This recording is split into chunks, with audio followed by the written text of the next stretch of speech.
So we'll go ahead and start. I guess, Moss, everybody. And I'll read from you. We're continuing with the 10 rules in daily life, or 10 characteristics of a life with Ki. And Curtis Sensei's in the dojo manual, it says have merciful eyes and a gentle body, or the literal translation, have soft eyes and a composed manner. Jigan Onyo. So I'll read from you from Will Reed's book. The Asakusa Temple in Tokyo has a gated guard by two large muscular statues with glaring eyes and bulging muscles. A samurai once said of Zen meditation that beginners should sit like these temple guardian statues. He claimed that only after much practice could one develop the soft eyes of the Buddha figure within. For if one began too easily, there was a risk of giving up before achieving enlightenment. He separated the end from the means. In fact, if you practice with hard eyes, you will end up wearing a scowl on your face. Tohei Sensei himself practiced this way at first, putting strength in the lower abdomen and eyes. The figure Kannon inside the temple is the Buddhist goddess of compassion and mercy, with soft eyes and a composed manner. The guardian statues outside are nothing but gatekeepers. Being dedicated to the way does not mean to be a fanatic with fiery eyes, but rather to be totally composed with a spirit like that of a mild spring breeze. I like that definition for sure. Having soft eyes and a composed manner. Now we're in the midst of a pandemic and everyone is wearing a mask. So it's like you can only see people from their eyes up, so you have to relate a lot just from people's eyes. And you can tell just by looking at someone's eyes how, if they're smiling, if they're in a bad mood, just if you're observant enough to watch somebody's eyes, you can see their being, how they're feeling that day. Are they stressed? Are they not stressed? Are they in a good mood, etc. So, if you look at things harshly, you tend to fixate. Uh, in the military, they call this target fixation. And if you look at something really super hard, you have no peripheral vision at all, zero. You can't see outside of your window of looking. I found this out several ways just in my training, getting target fixation and not seeing what's around you. This is something we stress in Aikido a lot with, look at the horizon, not at the person that's attacking you,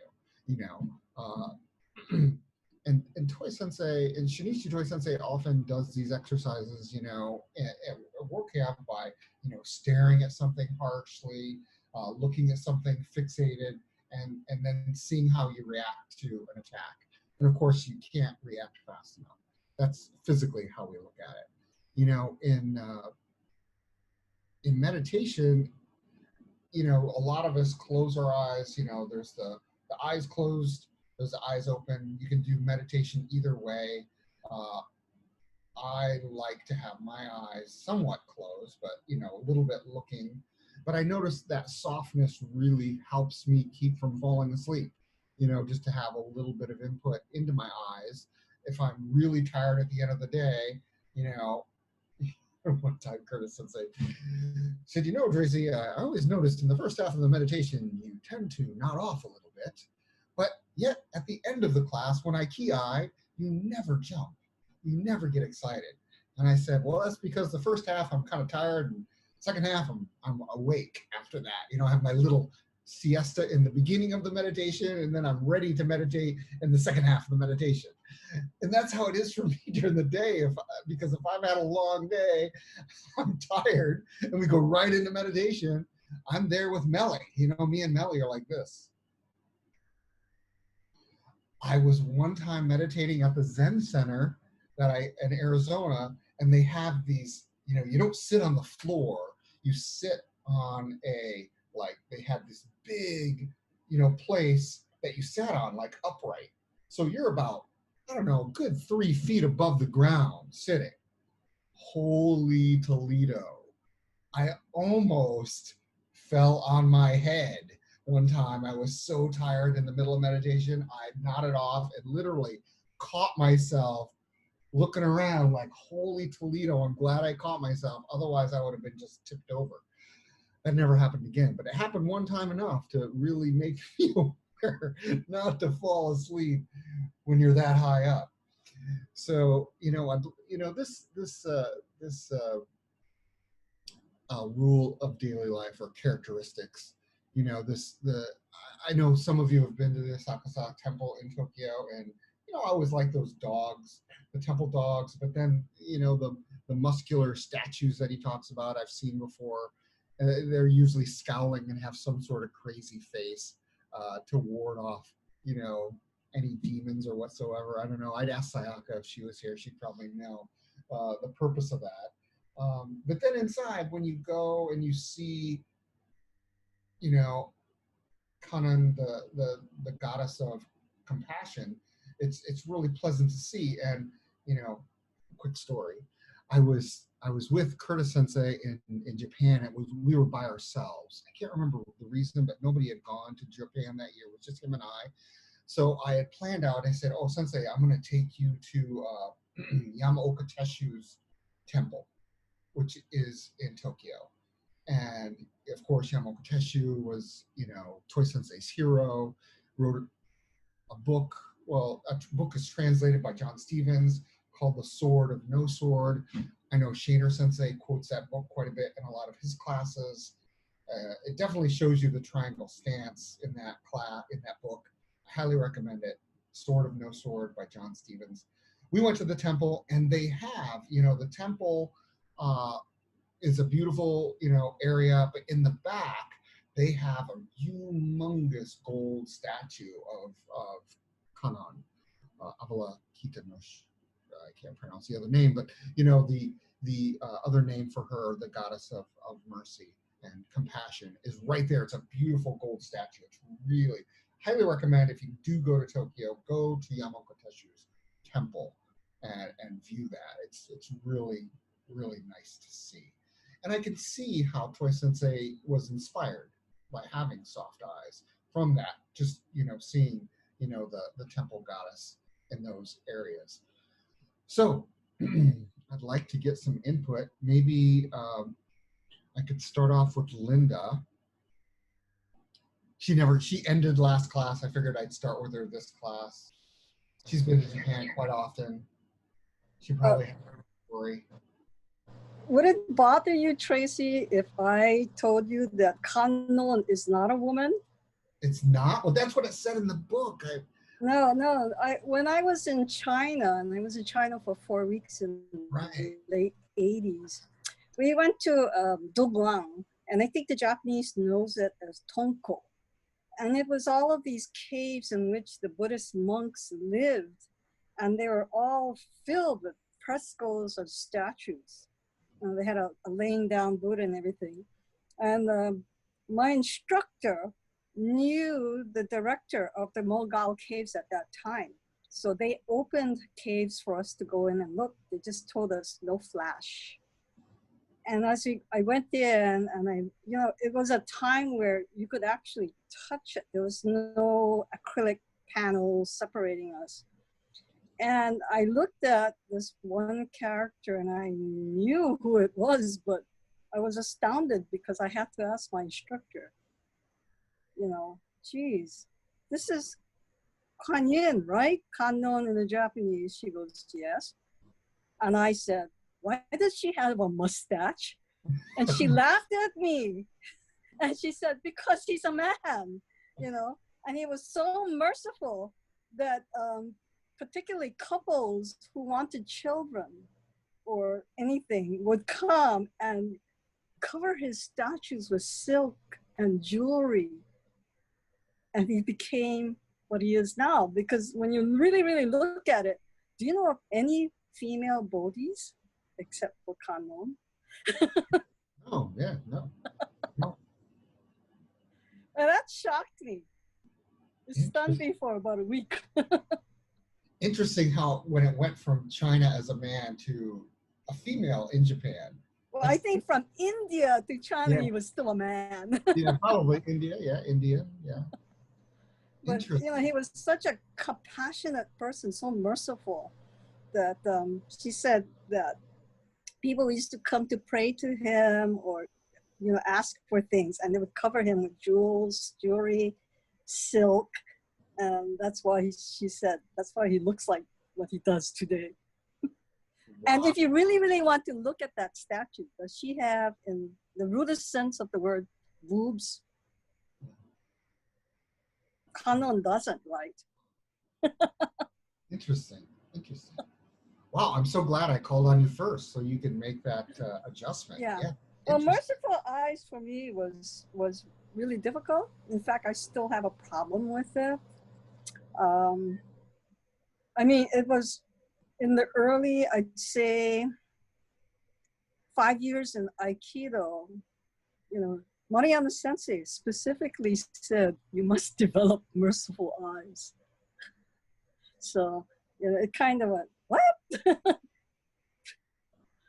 But yeah, it's, he said, if you have merciful eyes and very gentle, in this case, he said, you become more flexible, you see more, and you're able to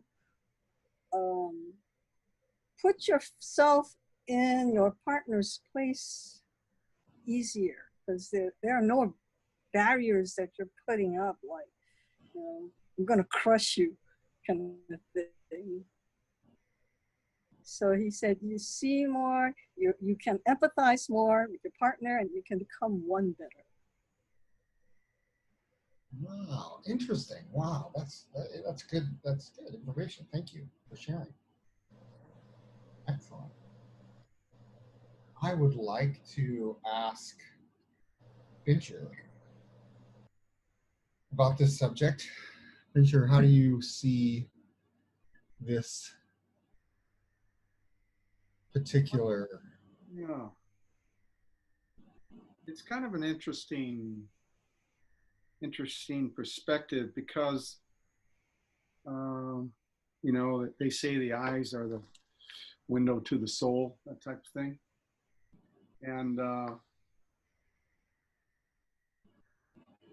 I think that I think most of these things are, to me, a suggestion to be attentive, to look, be attentive to yourself.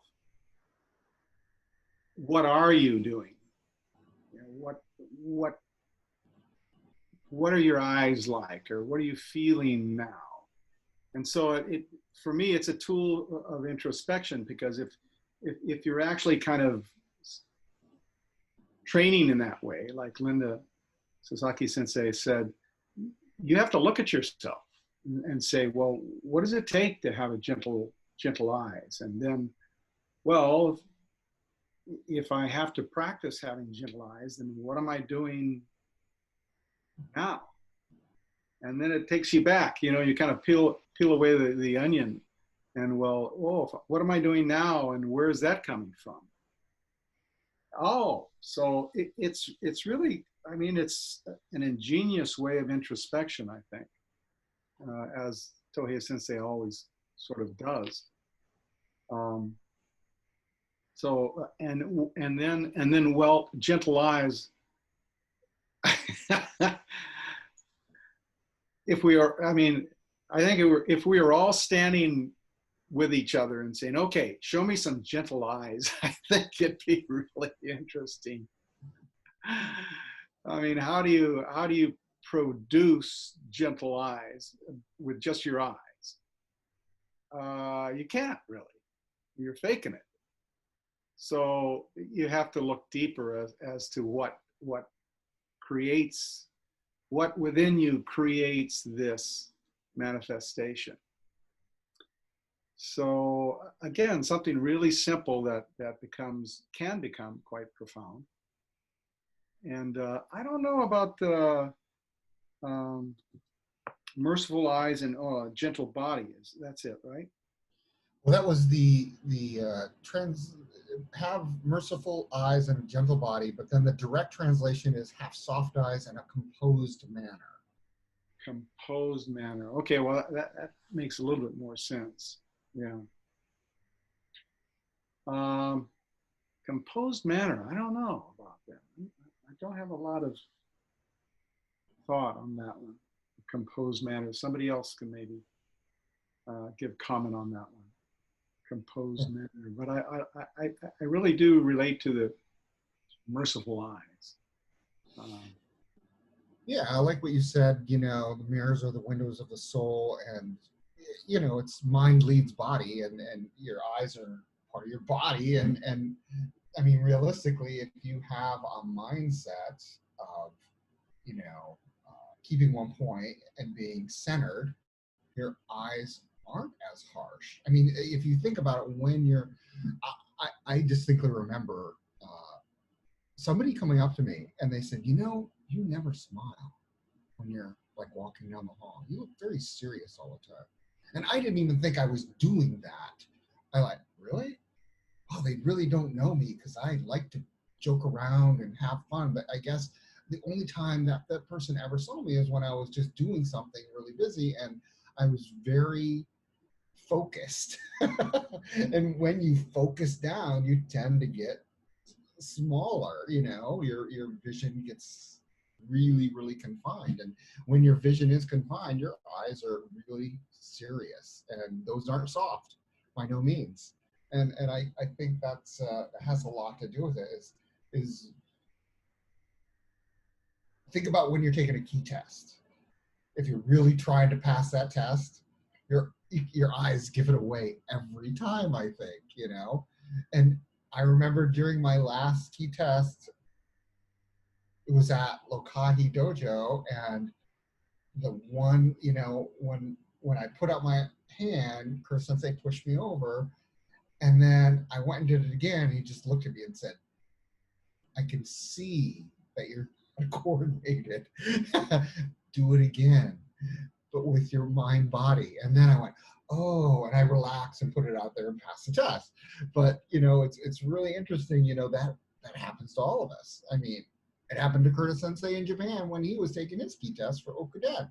So I mean, it can happen to anyone, and it's just going, you know, just like meditation, it's just going back to the practice, in a sense. It looks like Lillian wanted to say something. I know I could always tell by how she looks at me in that camera. Hello, Sensei. Hello, everybody.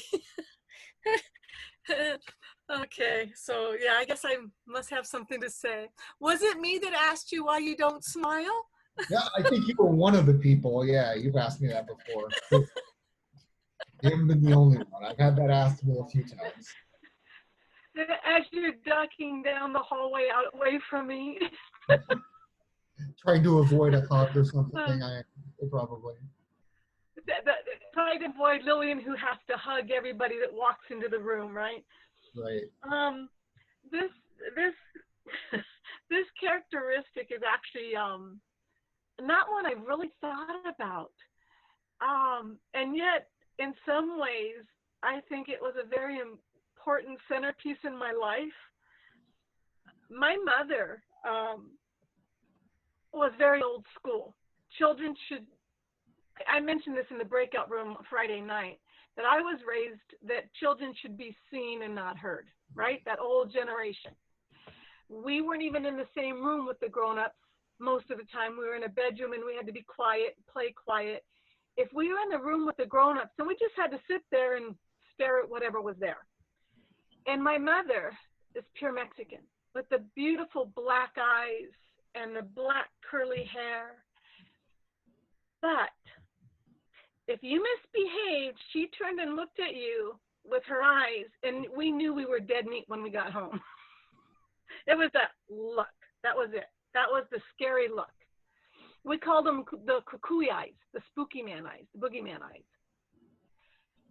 And so I never really thought about that after I grew up, about applying that to Aikido.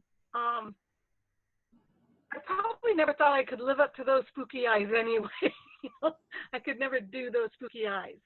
But I do like the translation, the true translation, a little bit better, you know, because I think soft eyes come with an open heart.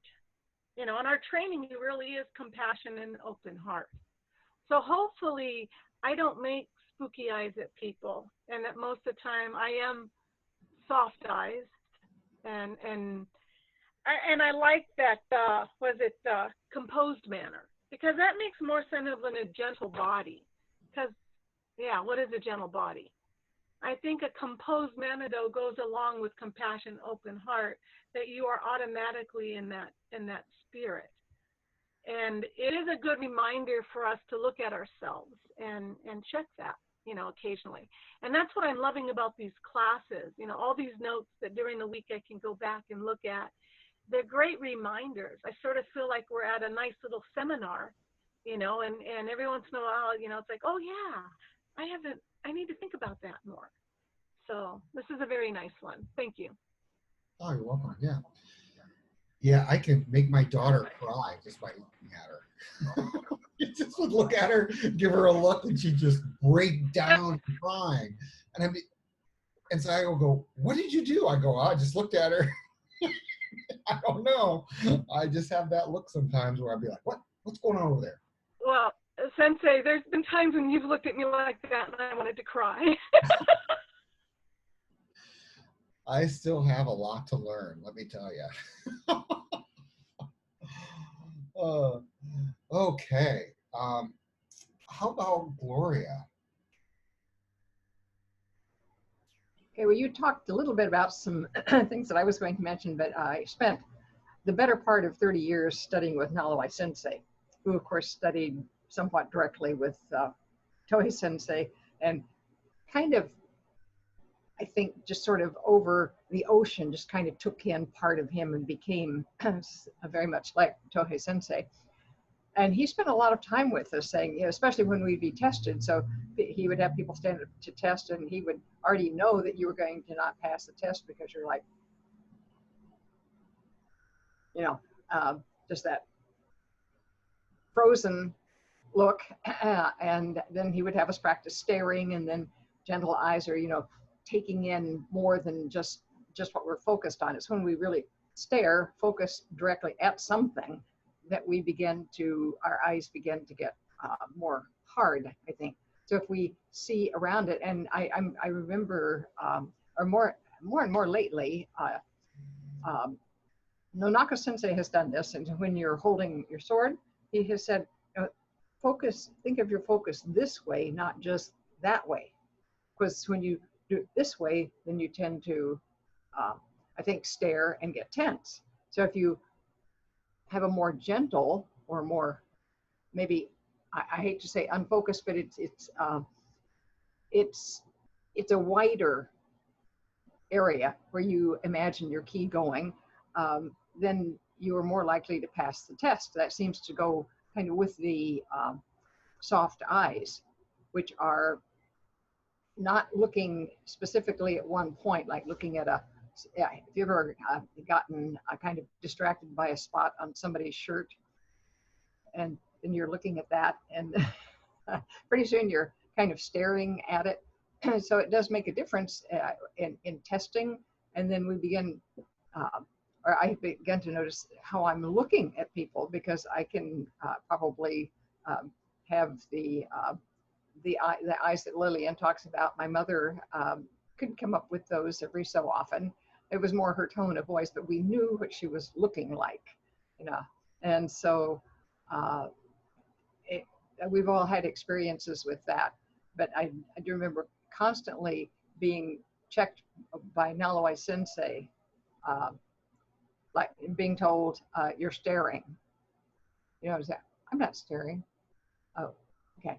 Well, if he says so, probably, you know, but we always think, I'm not doing that. It's like you're saying, I'm a fun-loving guy, you know. But when we get very intent, and I know this about myself, I can look very, very serious, extremely. serious. And so I think we just have to remember when we're around other people that perhaps we need to lighten up a little bit and be more more gentle in our approach. And I do think that meditation does help us with that, just allowing ourselves to be relaxed. And if the body, see, what did you say, composed manner, it seems to me it's kind of a relaxed, but not floppy, you know, it's just that it's everything, it's, I guess maybe it's a posture of integrity, that everything just kind of goes together, the eyes, the body, and what you're getting from the person in terms of what you're feeling are all basically gentle and composed. Yeah, I don't disagree. Yeah, it's interesting. When you were talking about staring and, you know, there's a term in aviation is called vestibular illusion, and it's basically when a pilot's flying in IFR conditions. That means it's cloudy, you can't see anything out the window, you can't see horizon. You have to focus on your instruments, basically. Focus on the instruments, and that's how you fly the plane in bad weather. Or so they did this little exercise with us when I was in college, because I was in an aviation school when I was a pilot.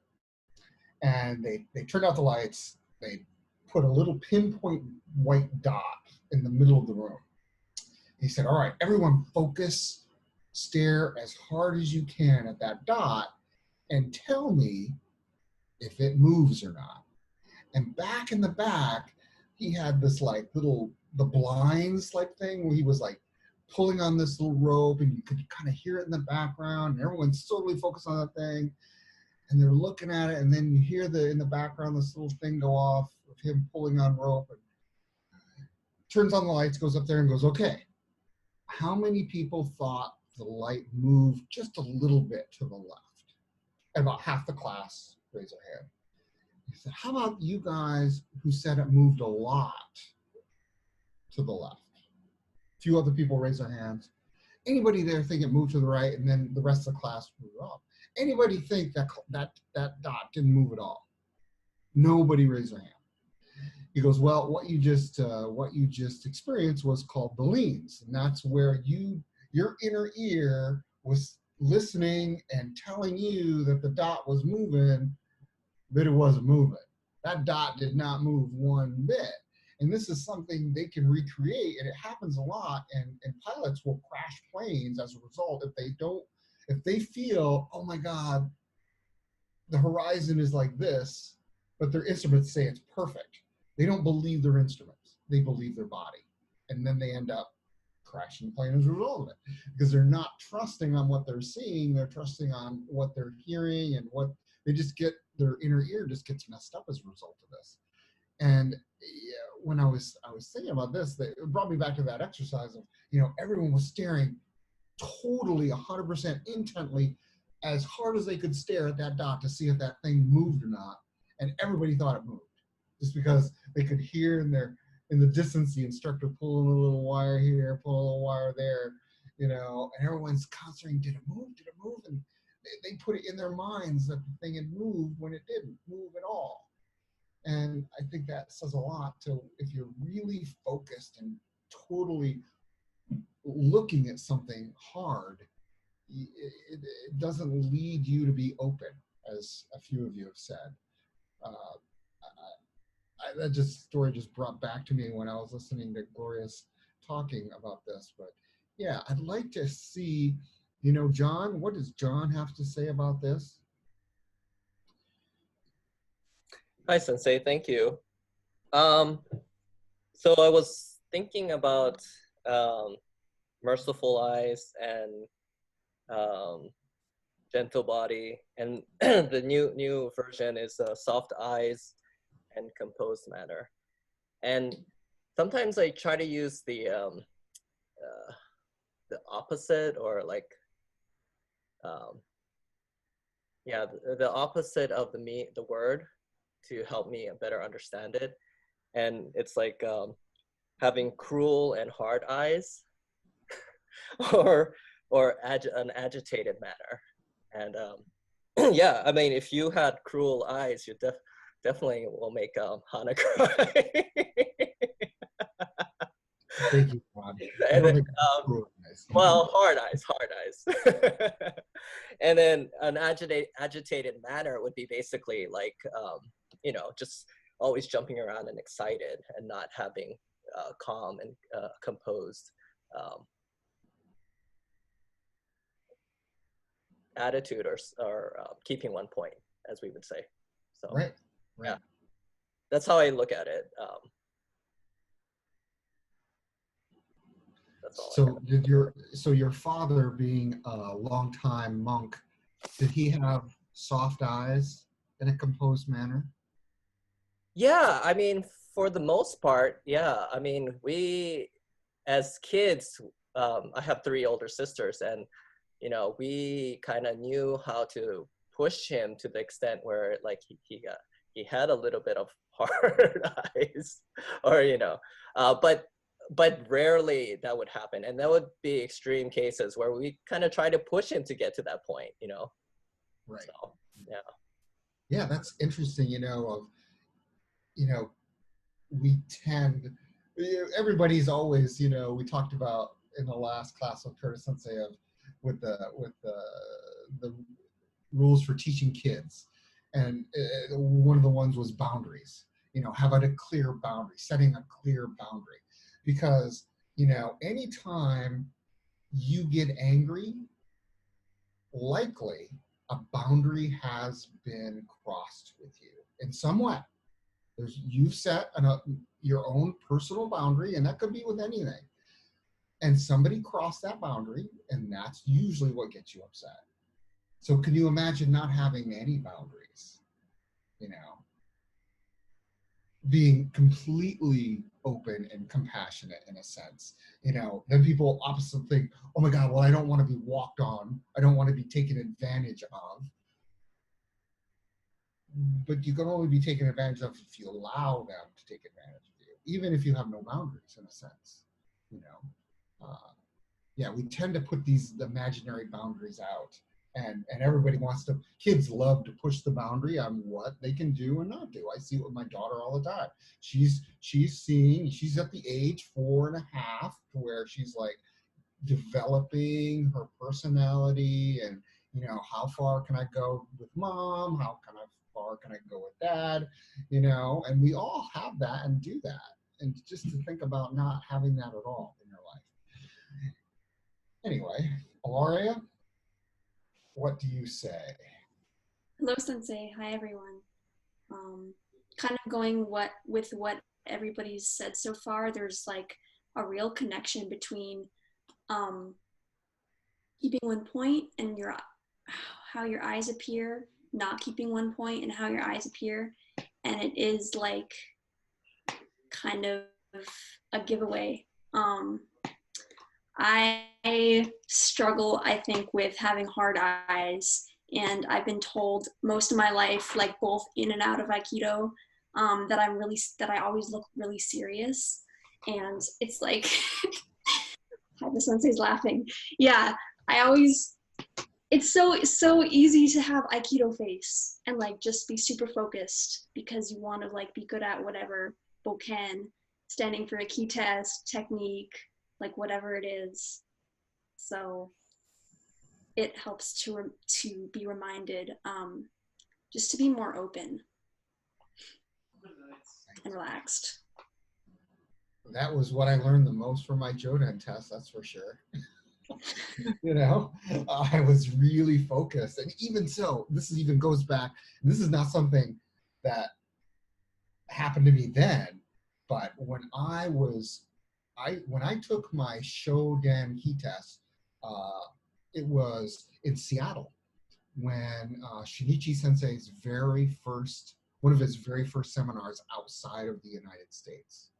He went to Seattle and Hawaii, and I was in Seattle to take my Shodan test, and although I passed, it didn't go too well because I super focused, super eyes so serious, you know, I couldn't smile with my eyes. It was that bad. And you know, it was just a really good reminder of, holy smokes, this isn't what I should be training.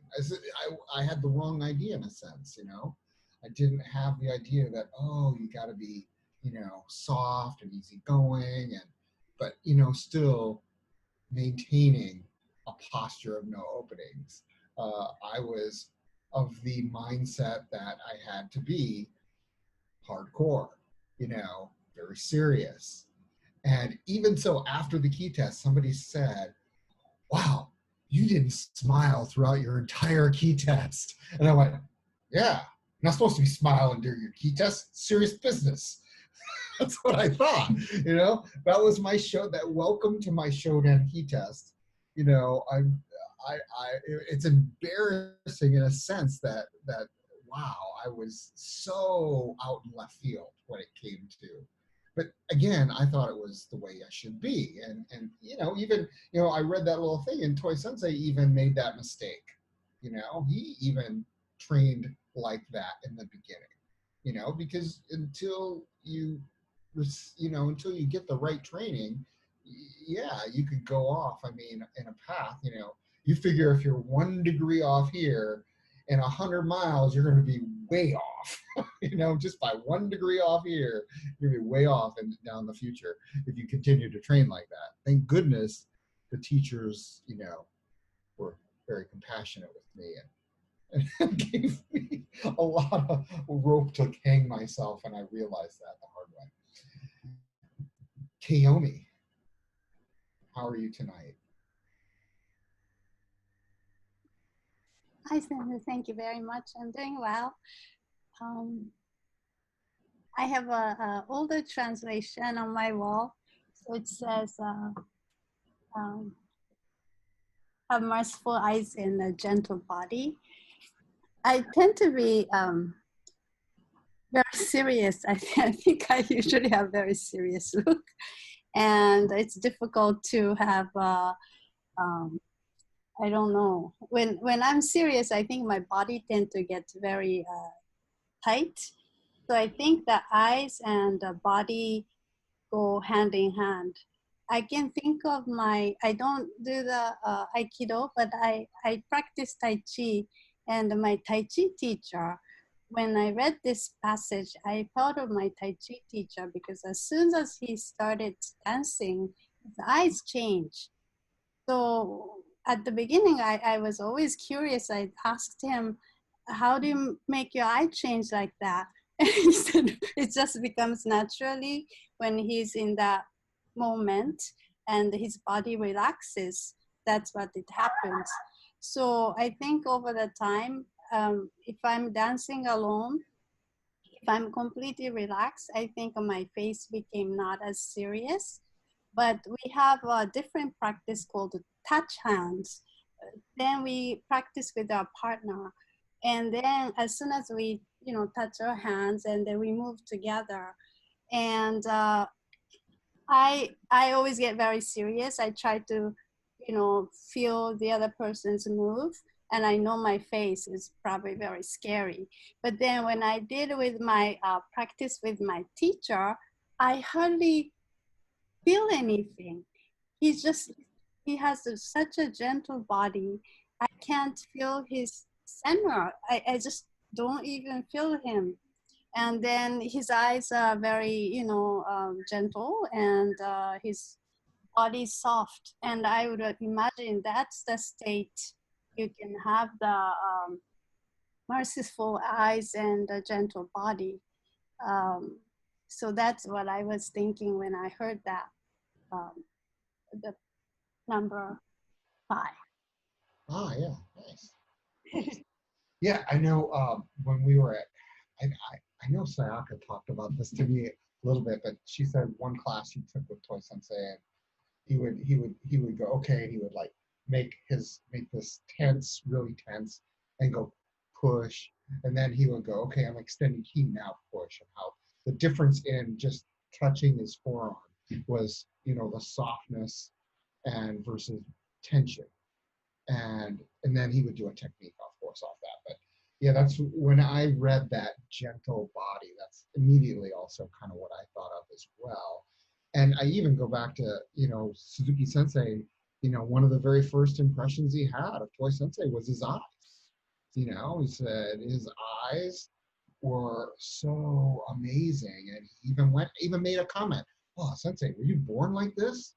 And he went, "No, I had to train." And I think that was something. It was a good to know that, oh yeah, people aren't just born like this. You just have to train, and of course, that continuous training. I'd like to call on some people that don't have their video, and I think Jack would like to comment. Hello, Sensei. Hi. Hey.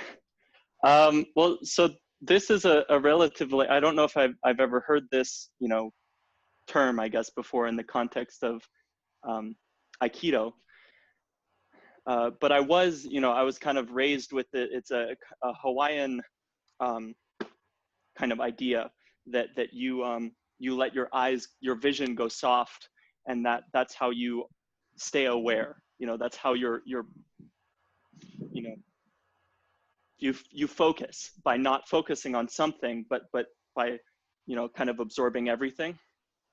And to go off of what Ilaria was saying earlier, it's amazing how much we kind of tell in our face, how much we show our internal I don't know what the word is, but our state of mind.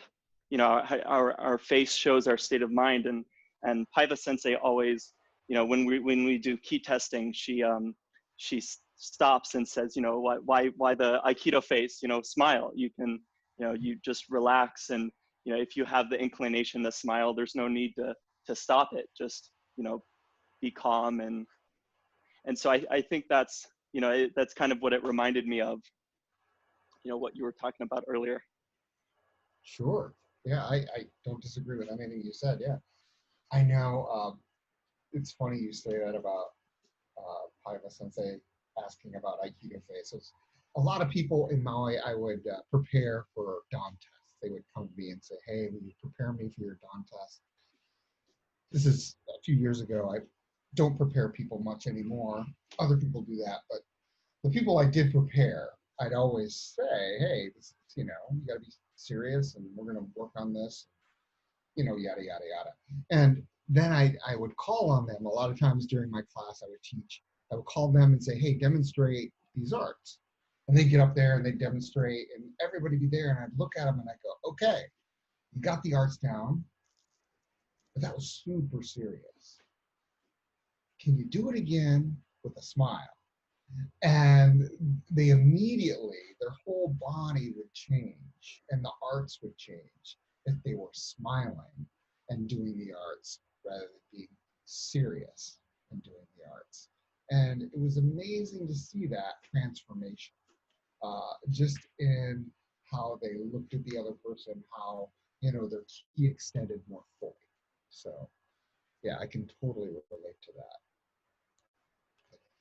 I don't know if Ladini or Sayaka or Charlotte would like to comment. I know they don't have their videos, but anybody else? John? Yeah, I wanted to say that Kayomi's mention of her kind of frown, her hard eyes reminded me of sitting and meditating. Sometimes when I'm sitting, I'm reminded that I have this intense look that's just like, attention in my head, and obviously maybe I'm thinking of something, but you often remind me that I look pretty serious when I'm meditating. Right. Yeah, I know, you can see by the brow. on people when it gets all scrunchy, you know, and I remember sometimes people, you know, will come up and go, massage my brow. Wait, get up there, Grace, you know, a little too serious there. But yeah, those are certainly things that, yeah, you know, these characteristics are really fun to really analyze and dig down in. You know, we read them from time to time, but you know, since we've been going over these in greater detail, I've noticed, I've personally thought of, oh yeah, okay, that's what we're getting at here. You know, it seems to bring up more and more things, you know, just in my own training specifically. And a few times they've even corresponded with some classes that Curtis Sensei's had. You know, it's kind of like the things he's talked about kind of tied into these. You know, he talked about having gratitude, talked about, you know, you know, being open.